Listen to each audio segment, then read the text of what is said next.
सभी को नमस्कार। Very good morning all of you. कैसे हैं आप सभी? आशा है बहुत अच्छे होंगे। जैसा कि आप जानते हैं, वीकली करंट अफेयर्स के साथ जो है आपको अपडेट कराते रहते हैं और सप्ताह में 2 या 3 क्लास के माध्यम से आपको वीकली और साथ में अन्य महत्वपूर्ण क्वेश्चंस आपको प्रोवाइड करवाते रहेंगे। तो आशा है इसी क्रम में आप यह वीडियो भी पसंद करेंगे। और शुरू करते हैं आज की वीडियो, जिसमें आप वही टॉप 20 क्वेश्चंस देखेंगे और उनको लर्न कर सकते हैं। परीक्षा की दृष्टि से बहुत ही महत्वपूर्ण है।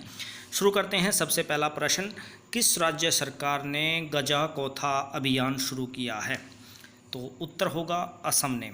गजाकोथा जो है गज से संबंधित है। गज यानी हाथी को बोलते हैं आप।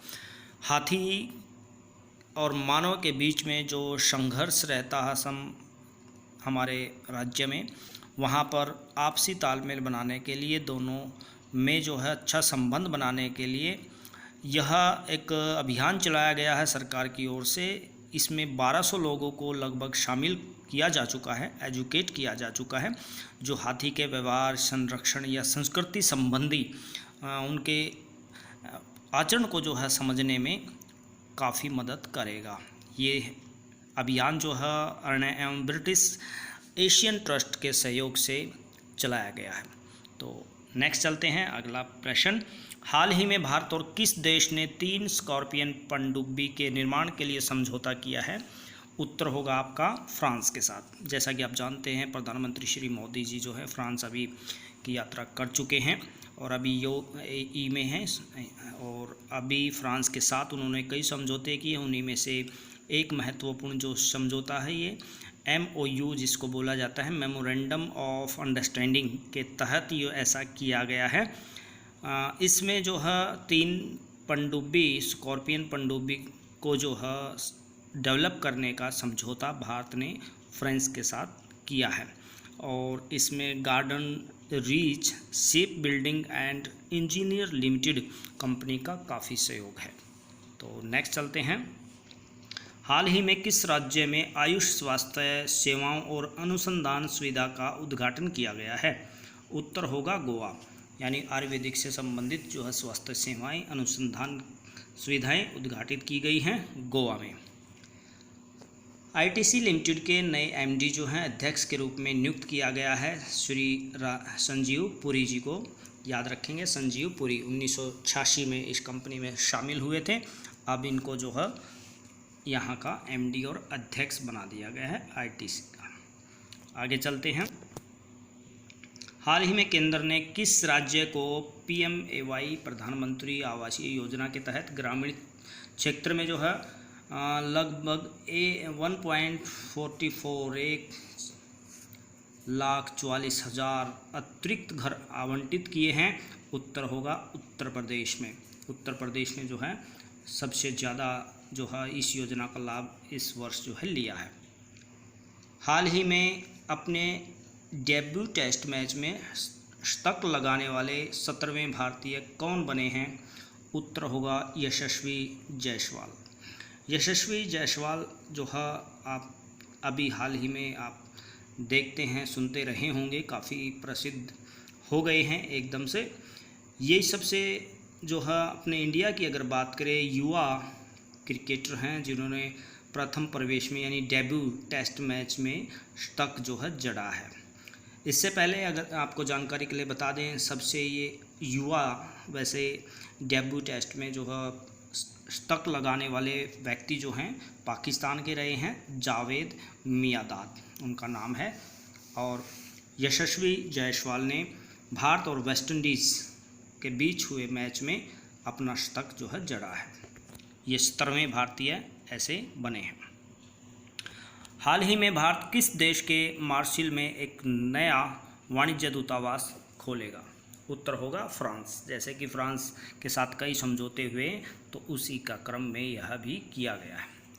हाल ही में किस राज्य की जो है कालेश्वरम परियोजना को फिर से चालू किया गया है? उत्तर होगा तेलंगाना। तेलंगाना में जो है कालेश्वरम परियोजना जो है वो गोदावरी नदी पर और भोपालपल्ली नामक स्थान लगभग के आसपास जो है यह परियोजना उद्घाटित की गई है, शुरू की गई है। दोबारा से इस पर काफ़ी काम हुआ है। और सिंचाई से संबंधित यह योजना है जो वहाँ तेलंगाना में जो है पानी की आपूर्ति के लिए सिंचाई से संबंधित सुविधाओं को देखते हुए शुरू की गई है। हाल ही में 209वीं भानु जयंती कहाँ मनाई गई है? प्रसिद्ध प्रश्न जो है इससे पूछा जा सकता है। प्रसिद्ध व्यक्ति रहे हैं भानु, जो हैं नेपाली भाषा प्रेमी, और इनको प्रथम कवि भी कहा जाए तो अतिशयोक्ति न होगी। इनको आदि कवि के नाम से भी जानते हैं। जो सिक्किम में जो है आदि कवि, यानी सिक्किम और नेपाली भाषा में ये प्रथम व्यक्ति रहे हैं जिन्होंने नेपाली भाषा और सिक्किमी जो है भाषा को विकसित करने के लिए लेखन शैली को अपनाया। सिक्किम के सीएम आप जानते हैं प्रेम सिंहतम मांग जो हैं वहाँ के मुख्यमंत्री हैं, और राज्यपाल लक्ष्मण प्रसाद आचार्य जी ने सिक्किम की राजधानी गंगटोक में जो है यह जयंती जो है मनाई। हाल ही में विश्व चुनाव निकाय संघ के कार्यकारी बोर्ड की 11वीं बैठक का आयोजन जो है कहाँ हुआ है? उत्तर है कोलंबिया में इसका आयोजन किया गया है। विश्व चुनाव निकाय संघ, इसको आप एवेब भी कहा जाता है, एवेब का नाम भी दिया जाता है, association of world election board, जिसकी आप फुल फॉर्म कह सकते हैं। इलेक्शन मैनेजमेंट जो बॉडीज़ हैं उनकी केप टाउन में यह जो है बैठक आयोजित हुई। 11वीं बैठक है कोलंबिया के कार्टाजेना में, याद रखेंगे कोलंबिया के कार्टाजेना में, और केप टाउन में इस विश्व चुनाव निकाय संघ का जो है मुख्यालय है। आगे चलते हैं। हाल ही में विश्व का सबसे बड़ा अंतर्राष्ट्रीय मंदिर सम्मेलन और एक्सपो कहाँ आयोजित किया गया? उत्तर है वाराणसी, जिसको आप काशी भी कहते हैं, और यहाँ पर जो सबसे बड़ा अंतर्राष्ट्रीय मंदिर सम्मेलन आयोजित किया जाएगा काशी में। 22 से 24 जुलाई 2023 को यह सम्मेलन होने जा रहा है। तो इसको एक्सपो यानी वाराणसी में अगर आप कहें यह एक बड़ा सम्मेलन होगा जो अंतर्राष्ट्रीय जो धर्मगुरु हैं सभी धर्मों के लगभग 25 देशों से धर्मगुरु जो हैं यहाँ इकट्ठे होने जा रहे हैं, और आरएसएस के जो प्रमुख हैं श्री मोहन भागवत इस आयोजन का एक प्रकार से उद्घाटन करेंगे। ये बात भी आपने याद रखनी है। इंटरनेशनल जो है इंटरनेशनल टेम्पल्स कन्वेंशन इसको बोला जा सकता है। अगला चलते हैं। हाल ही में G20 वित्त और सेंट्रल बैंक प्रतिनिधियों की बैठक कहाँ हुई? उत्तर है गुजरात के गांधीनगर में। आप जानते हैं गांधीनगर जो है कैपिटल है। तो G20 के वित्त और सेंट्रल बैंक प्रतिनिधियों की बैठक जो है गांधीनगर में 17 और 18 जुलाई को संपन्न हुई है। लगभग 66 प्रतिनिधि विश्व के इसमें शामिल हुए हैं। ये आपने याद रखना है। G20 के बारे में आप जानते ही हैं। इसमें लगभग 19 देश, साथ में यूरोपीय संघ जो है शामिल है। रिजर्व बैंक ऑफ ऑस्ट्रेलिया की प्रमुख बनने वाली पहली महिला कौन बनी हैं? उत्तर होगा मिशेल बुलॉक। RBI जैसे अपना रिजर्व बैंक है, सेंट्रल बैंक है, वैसे ही RBA जो है ऑस्ट्रेलिया का सेंट्रल बैंक है। 1959 में इसकी स्थापना की गई थी। जैसे अपने RBI की स्थापना 1935 में आप जानते हैं 1 अप्रैल को हुई थी, वैसे ही 1959 में सेंट्रल बैंक ऑफ ऑस्ट्रेलिया का जो है उद्घाटन हुआ था, और पहली महिला, प्रथम महिला है जो इसको अब संभालेगी, प्रमुख बनी है मिशेल बुलॉक। आगे चलते हैं।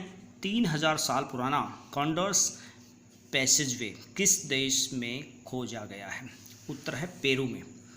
कॉन्डर्स पैसेजवे यानी पैसेजवे, जहाँ पर जाने आने का गलियारा अगर कहें तो कह सकते हैं आप कि कोई प्राचीन मंदिर से जो है कहीं अंदर जाने का गलियारा खोजा गया है। लगभग 3000 पुराना यह गलियारा जो है इसकी नींव कह सकते हैं पाई गई है, और ये मंदिर की ओर ले जाने वाली एक प्रकार से रास्ता है, गलियारा है। आगे चलते हैं। किस बैंक ने CBDC लेन देन के लिए UPI QR कोड पेश किया है? तो ये CBDC जो है हमारी सेंट्रल डिजिटल जो करेंसी है उसके लेन देन के लिए UPI QR कोड पेश किया है भारतीय रिजर्व बैंक ने। इस कोड के जरिए जो है आप लेन देन कर सकते हैं अपनी डिजिटल करेंसी का। हाल ही में 19 जुलाई को ऊर्जा परिवर्तन कार्य समूह की बैठक की मेजबानी कौन सा राज्य करेगा? उत्तर होगा गोवा। नेक्स्ट क्वेश्चन चलते हैं। XAI नाम से अपना आर्टिफिशियल इंटेलिजेंस स्टार्टअप किसने लॉन्च किया है? उत्तर होगा एलन मस्क। एलन मस्क को आप जानते हैं, मिलीनियर, दुनिया का जो है प्रसिद्ध व्यक्ति, जो टेस्ला कंपनी के एक प्रकार से मालिक कह सकते हैं आप। तो उन्होंने GPT वगैरह को देख के AI से संबंधित अपनी आर्टिफिशियल इंटेलिजेंसी स्टार्टअप करने की सोची है, लॉन्च की है, नई XAI जिसका नाम रखा गया है। किस देश की संसद ने सर्वोच्च न्यायालय की शक्तियों को सीमित करने वाले विधेयक को मंजूरी दे दी है? उत्तर होगा इजराइल। बेंजामिन नेतन्याहू ने संसद में जो है न्यायिक शक्तियों को अपने हाथ में यानी सीमित करने वाले विधेयक को कैबिनेट से पास करवा दिया है और इजराइल के लोग इसके लिए विरोध में भी खड़े हैं। काफ़ी लोगों को जो है सड़कों पर हमने देखा है, आप टेलीविज़न में खबरें देखते होंगे, तो ये इजराइल में ही चल रहा है और अब इस विधेयक को पास कर दिया गया है। हाल ही में स्किल इंडिया ने किस राज्य की नर्मदा कला को सफलतापूर्वक पुनर्जीवित किया है? उत्तर होगा जम्मू कश्मीर। स्किल इंडिया के तहत जो है हमारी प्राचीन संस्कृति में, प्राचीन जो कलाओं में कोई भी, चाहे बुनाई हो, चाहे गढ़ाई हो, चाहे किसी चीज़ का निर्माण करने की बात हो, कला से संबंधित जितनी भी हमारी संस्कृति से संबंधित कलाकृतियाँ बनाने का काम हो, उनको पुनर्जीवित करने का स्किल इंडिया का जो है उद्देश्य है। और इसमें नर्मदा कला, जिसमें बुनाई कारीगरों को नर्मदा कारीगरी के लिए, जैसे अपने यहाँ बुनकरों का शहर बोला जाता है पानीपत को, तो ऐसे ही उनकी नर्मदा कला है जो छपाई उपाई का कार्य करती है। उसमें लगभग $1.5 लाख का ऑर्डर जो है इन कारीगरों को दिलाया गया है शिल्प के लिए, इनके कार्य के लिए। तो ये नर्मदा कला जो है JNK जम्मू कश्मीर में पुनर्जीवित की गई है। अंतिम प्रश्न, हाल ही में भारत सरकार ने किस देश की मदद से पर्वतीय सड़क बुनियादी ढांचे के लिए दिशा निर्देश विकसित किए हैं? उत्तर होगा जापान। जापान के साथ मिलकर अपनी पर्वतीय सड़क बुनियादी ढांचे को अब भारत सरकार जो है विकसित करने जा रही है। ये आपका उत्तर होगा जापान। तो ये थे कुछ महत्वपूर्ण प्रश्न। इन प्रश्नों को आप परीक्षा की दृष्टि से याद रखें, ये बहुत ही काम आने वाले प्रश्न हैं। अगली वीडियो के साथ फिर उपस्थित होंगे।